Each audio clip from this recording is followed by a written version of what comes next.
Good morning అండి. ఈ రోజు మనం మాట్లాడుకునేది వల్లభనేని వంశీ గారు. ఆయన 2014, 19లో టీడీపీ నుంచి, తర్వాత ఏమో 24లో వైసీపీ నుంచి పోటీ చేయరు. 24లో ఓడిపోయారు. 14, 19 ఎమ్మెల్యేగా నెగ్గారు గన్నవరం కాన్స్టిట్యుయెన్సీ. అలాగే ఆయన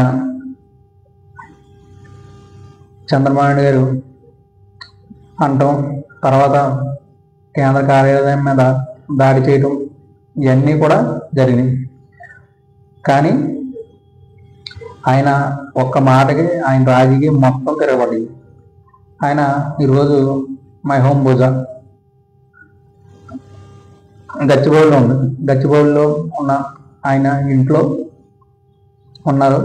ఆయన అరెస్ట్ చేయడానికి పోలీసులు వెళ్ళారు. ఆవిడే నోటీస్ ఇచ్చారు. పక్క రూమ్లోకి వెళ్ళి మాట్లాడారు. వైసీపీ నాయకులతో అరెస్ట్ చేసి విజయవాడ తీసుకొచ్చారు.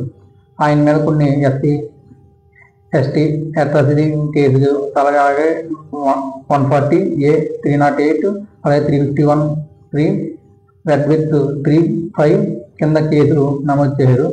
ఎందుకే సత్యవర్ధన్ అనే వ్యక్తి టీడీపీ కేంద్ర కార్యాలయం మీద దాడి చేయనప్పుడు సత్యవర్ధన్ వ్యక్తి కేసు పెట్టారు. అది 3 days బ్యాక్ ఆయన కేసు వాపసు తీసుకున్నారు. ఎందుకంటే ఈయన బెదిరించారు. తర్వాత తల్లి గారు మళ్ళీ కిడ్నాప్ అయ్యారు, వాళ్ళ అబ్బాయిని పెట్టాలని ఇప్పుడు మళ్ళీ అరెస్ట్ చేశారు. ఆల్రెడీ కేంద్ర కార్యాలయం మీద కేసులో ఆయన బెయిల్ మీద ఉన్నారు. ఇప్పుడు మళ్ళీ ఈ కొత్త కేసు కంప్యూటర్ ఆపరేటర్ సత్యవర్ధన్ పెట్టి వాళ్ళ మదర్ పెట్టిన కేసుకి ఈయన అరెస్ట్ చేశారు. అలాగే డీసీపీ కృష్ణ గారు వీళ్ళందరూ కూడా వెళ్ళి మహబూబా గచ్చిబౌలిలో అక్కడ అరెస్ట్ చేసి ఆన్ ద వే రోడ్డు మార్గంలో తీసుకెళ్ళి కృష్ణలంక పోలీస్ స్టేషన్ అలా తిప్పుతున్నారు. అలాగే ఈయన ఒరిజినల్గా ఎన్టీఆర్ మనిషి అంటే ఎన్టీఆర్తో సినిమాలు కూడా తీశాడు. అలాగే కొడాల నాని గారు కానీ వీళ్ళంతా ఎన్టీఆర్ మనుషులు. వీళ్ళు టీడీపీలో ఉంటా తర్వాత వైసీపీ సపోర్ట్ చేసేవారు. అలాగే నాని గారు వెళ్ళిపోయారు. అలాగే వంశీ గారు తర్వాత వెళ్ళిపోయారు.